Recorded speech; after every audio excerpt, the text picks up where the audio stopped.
Ela tinha a vida perfeita, médica, miss e estrela das redes sociais. Mas dias antes do seu aniversário de 25 anos, o silêncio da Kátia despertou o pânico quando os pais finalmente abriram a porta do apartamento e encontraram uma mala abandonada no corredor. E o que estava dentro daquela mala revelou um segredo mortal que chocou toda a Rússia.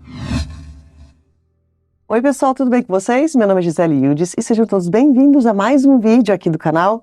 Bom, antes de começar o vídeo, me dá aquele apoio, deixa o seu like e se inscreve aqui no canal se você não for inscrito.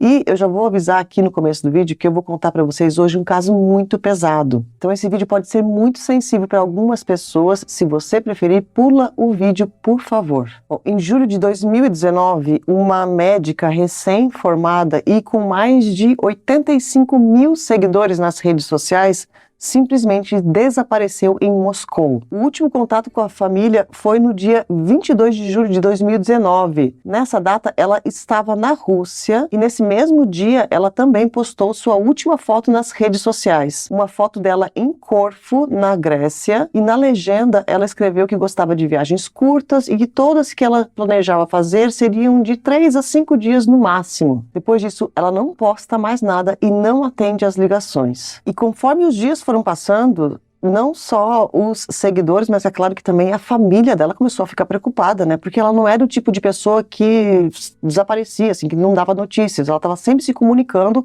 e estava sempre postando nas redes sociais.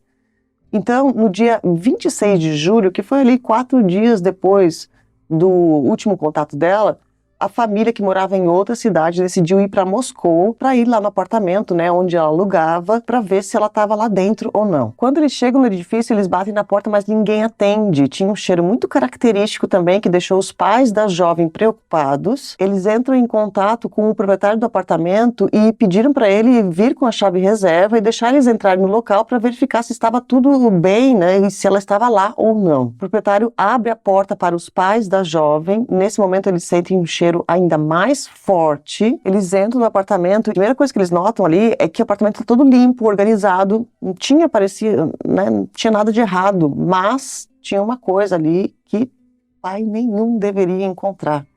Ali, entre o hall de entrada e a sala, tinha uma mala grande no chão. E quando eles viram essa mala, eles já davam para notar que ela estava parcialmente fechada. E para fora da mala, então, estavam as pernas da jovem. Os pais, desesperados, então, abrem a mala e encontram realmente a sua filha, que tinha somente 24 anos de idade, estava ali, então, sem vida dentro da mala. Meu Deus, né? Que pavor. Bom, mesmo assim, o desespero dos pais dessa jovem foi tão grande que o pai decidiu chamar a ambulância, porque ele achou que de repente ele conseguiria salvar a filha. Os socorristas, eles chegam no local ali, é claro que eles já de cara eles falam, não, essa jovem já está aqui sem vida e ela não está sem vida há poucos dias, não, pelo menos uns 3, 4 dias. Bom, mas para a gente entender a dimensão dessa tragédia, nós precisamos saber quem era a jovem que estava dentro da mala. O nome dela é Katerina Semotina Stanislavovna. Com certeza eu estou pronunciando errado aqui o nome dela, me perdoem por isso, tá? Mas tem uma coisa que o meu marido ele me ajudou bastante para trazer esse roteiro aqui para vocês hoje, porque meu marido ele fala russo, ele não só fala, né, ele é fluente, mas ele também consegue ler em russo. Então, muitas fontes passam o nome dela como Ekaterina, né? E ele me explicou que esse primeiro E ali, os russos não leem, tá? Então se lê Katerina.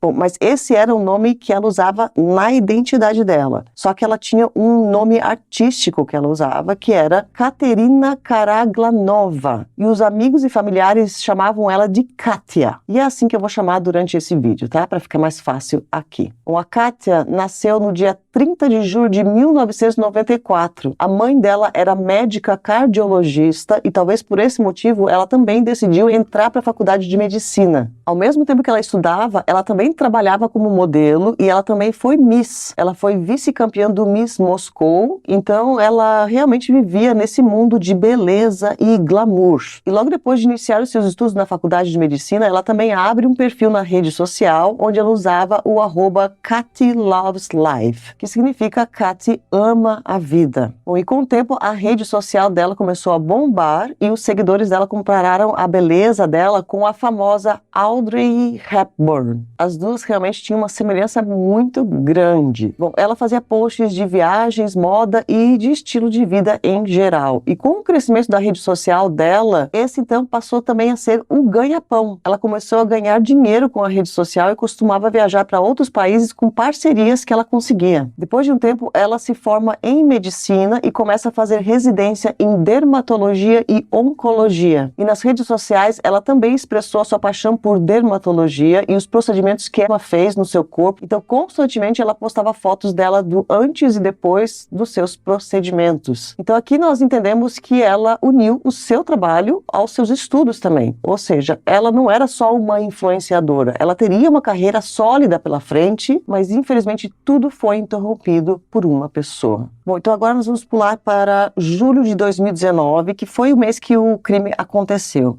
Julho é verão na Rússia, tá? Então, ela estava de férias ali também e ela aproveitou para fazer várias viagens que ela tinha agendado durante o ano. No final de julho, então, ela foi para a Grécia. Depois da Grécia, então, ela retorna para a Rússia e fica lá no seu apartamento e estava arrumando tudo para a sua próxima viagem, que seria a Holanda. Os planos dela era viajar no dia do seu aniversário, que seria no dia 30 de julho, e ela iria completar 25 anos de idade. Essa viagem que ela programou para a Holanda, ela faria com um namorado que ela tinha ali recente, tá?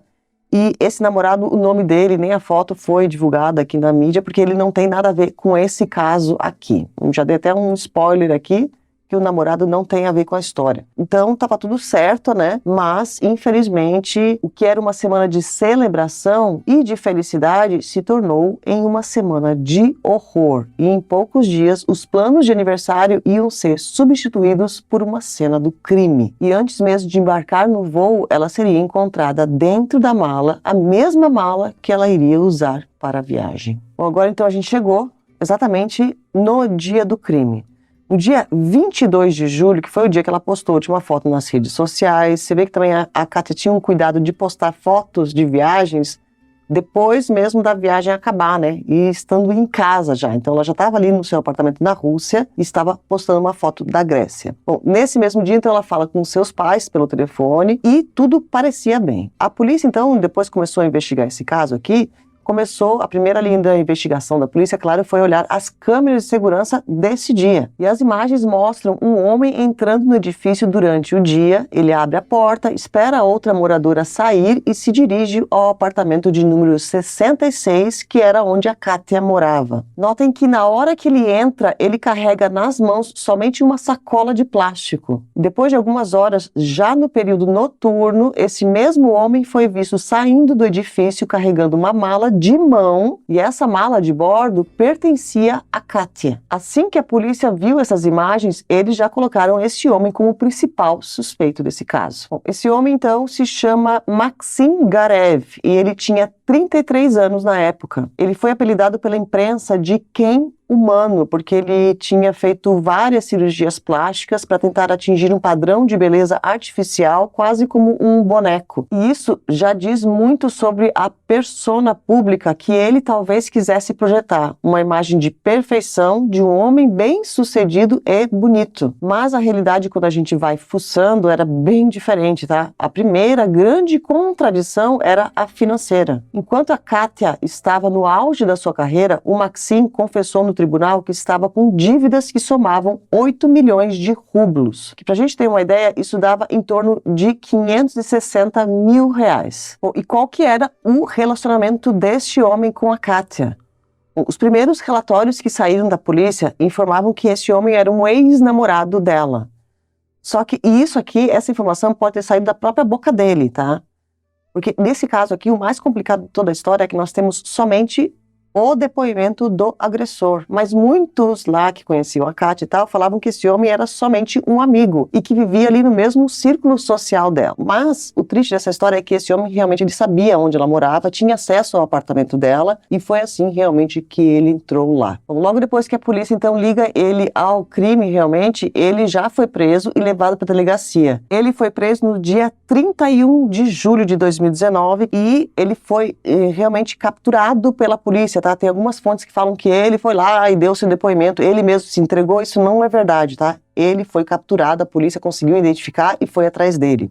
E enquanto ele estava solto, então os 8 dias ali que ele ficou solto depois de cometer o crime, foi comprovado que ele continuou a vida dele normal, tranquilamente, como se nada tivesse acontecido. Bom, depois de ser preso, então, ele deu vários depoimentos. Um deles foi para a mídia local, que filmou ele, acredito que na frente da delegacia. Ele também foi gravado pela própria polícia dentro da delegacia e por outros portais de notícias que tiveram acesso a ele enquanto ele estava preso. E em todas essas entrevistas que ele deu, ele confessou tudo e deu a motivação do crime. Ele fala que foi no apartamento dela no dia 22 de julho, que eles conversaram um pouco e que tiveram uma relação íntima. Só que ele ficou nervoso com ela antes e depois da possível relação íntima ali que ele teve com ela, porque ela teria falado para ele que não adiantava ele fazer várias cirurgias plásticas porque ele nunca ia ficar bonito e também porque ela teria falado que ele não tinha dinheiro, então ela teria chamado ele de pobre e feio. Bom, ele fala então que ele ficou muito nervoso com isso, então ele foi na cozinha e pegou uma faca. E ele então vai e dá o primeiro golpe nela. E ele conta que depois de dar o primeiro golpe, ela corre para o banheiro, ele vai atrás dela, pega ela novamente e dá então mais 3 ou 4 golpes. E depois disso então ela perdeu a vida. E ele conta que então ele foi limpar todo o apartamento, tirou as roupas dela também, deixou ela nua, realmente ela foi encontrada nua, tá? Dentro da mala. Essa foto da mala, ela foi divulgada, eu vi isso, não vou colocar aqui pra vocês, obviamente, tá? Porque, enfim. E então ele coloca ela dentro da mala, tenta fechar, só que ele não consegue porque ela era muito grande e as pernas acabam ficando para fora. E ele fala que depois de limpar tudo, então ele pegou aquela faca que ele teria usado, as coisas que ele usou para limpar e as roupas dela também e colocou tudo naquela mala de mão, que era uma mala de mão que realmente pertencia a Kátia. E saiu com aquela mala lá do apartamento e isso a gente vê na câmera de segurança também, ele saindo com a tal mala. E ele fala que depois dali, então, no caminho de volta para casa, ele pega essa mala e joga no lixo. E essa mala, aliás, ela nunca foi encontrada pela polícia até hoje, tá? E provavelmente não vai ser encontrada. E depois disso, então, ele retorna para casa e continua a vida dele normalmente. Durante o depoimento dele, ele também pede desculpas à família da Kátia e fala que não planejou o crime e que fez tudo no calor do momento só porque ela insultou ele e feriu a masculinidade dele. Bom, e essa foi a versão dele, tá? O que não condiz com a maioria das evidências que foram encontradas. Agora, vamos lá. Primeiro vamos olhar aquela câmera de segurança novamente. Nas imagens da câmera de segurança, nós vemos ele entrando no edifício carregando somente uma sacola plástica, certo? Na saída, nós vemos ele saindo do edifício segurando a mala de mão e notem que dessa vez ele está de luvas, em pleno verão russo. Muitos acreditam que ele foi sim na intenção de tirar a vida dela, porque quando ele entra com aquela sacola, ele não explicou exatamente o que ele tinha dentro daquela sacola. E dentro da sacola poderiam estar essas mesmas luvas que ele usou quando ele saiu do prédio.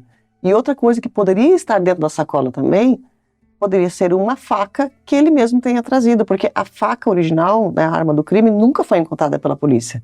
Ele fala que fez no calor de um momento que pegou uma faca da cozinha. Mas vai saber se a faca já não estava naquela sacola plástica também antes. Bom, outra coisa que também não bate ali com o depoimento dele é a questão dos golpes que ele deu. Ele fala que foi 3, aí depois ele fala que foram 5, mas em todos os depoimentos ele fala que foram no máximo 5 golpes. O resultado da necropsia que foi feita na Kátia é uma história totalmente diferente. O legista confirmou que a Kátia tinha exatamente 19 perfurações no corpo dela. Todos estavam ali no peito e na área do pescoço. E além das 19 perfurações, ela também tinha o pescoço todo cortado. Então, esse ataque ele foi realmente muito brutal. Existe uma teoria que também não foi comprovada, que ele seria somente amigo dela e que ele teria muita inveja dela, da beleza e do sucesso que ela tinha. E o fracasso dele próprio, aquilo deixou ele com um ódio muito grande e que ele poderia ter planejado, sim, meticulosamente esse ataque para tirar a vida da pessoa que ele desejava ser. Bom, eu preciso também falar uma outra coisa para vocês aqui sobre esse caso, que eu estudei muito bem esse caso aqui, Existem alguns portais de notícia que falaram que nesse relatório aí da necropsia falava sobre ela ter tido relações íntimas antes dela falecer e que as relações seriam consensuais, então isso bateria lá com o depoimento dele, que ele falou que ele teve relações íntimas com ela antes de tirar a vida dela, mas é importante falar que nas fontes oficiais, nada disso foi falado, tá? Não, pelo contrário, as fontes oficiais só falam sobre... Existe o laudo da necropsia apontou os 19 golpes, o corte na garganta e como que estava o corpo dela. Nada foi dito sobre relação sexual. Eu não sei de onde que tiraram essa informação aí, mas ela é fake, tá? Talvez, não sei, mas talvez as pessoas aí tentaram ficar do lado dele. Isso também nós vamos ver aí depois, tá? Que ele foi quase que aclamado também por muitas pessoas por ter feito isso com a Kátia. Bom, fora isso também, nós temos uma outra questão muito importante que foi a motivação do crime. Ele falou que fez isso porque ela insultou ele. E aqui nós temos que ter muito cuidado, porque é aqui onde o criminoso dá a desculpa perfeita, né, entre aspas. O sistema jurídico e a prática cultural russa permitem que argumentos semelhantes sejam usados como atenuantes ou estratégias de defesa, muitas vezes sob a narrativa de provocação ou defesa de valores tradicionais. Traduzido em miúdos, essa parte aqui é a defesa da honra. O crime pode ser justificável por causa do estilo de vida da pessoa. Essa parte é bem complicada e talvez por isso que tenham saído as fake news também, mas fake news vão sair depois. Antes mesmo do julgamento começar, muitos internautas ali começaram até a ir nas próprias fotos da Kátia nas redes sociais, que estava aberta no tempo, tá? Hoje em dia essa rede social, ela não existe mais, e começaram a comentar ali coisas do tipo que ela era acompanhante de luxo, ou então até mesmo tipo sugar daddy, né? A pessoa ali que se aproveita dos homens mais velhos para ele pagar as contas para ela. Isso foi muito falado, mas nada foi comprovado. Até tem um vídeo também dela na banheira com um homem ali na sua relação íntima e tal. Esse vídeo parece que vazou antes mesmo da Kátia ter perdido a vida, mas também, gente, o vazamento de nudes não explica, né? Não dá margem a uma pessoa ir lá tirar a vida da pessoa porque ela vazou nude, porque ela estava vivendo... As fotos dela também nas redes sociais eram bem ousadas, mas até aí também, se ela assim, nunca foi comprovado, né, que ela era uma acompanhante de luxo ou qualquer coisa assim. E se ela fosse também, qual seria o problema? Aí o cara que dorme com acompanhante de luxo não é o culpado também? O cara que matou ela de um jeito tão brutal assim, não é culpado? Isso é bem complicada essa parte aqui do caso. E outra coisa que a gente tem que lembrar também, gente, é que, ao mesmo tempo, para que ela ia fazer isso? A Kátia, ela vinha de uma família muito bem estruturada. A mãe dela era médica cardiologista. Não só muito bem estruturada, mas muito bem financeiramente também.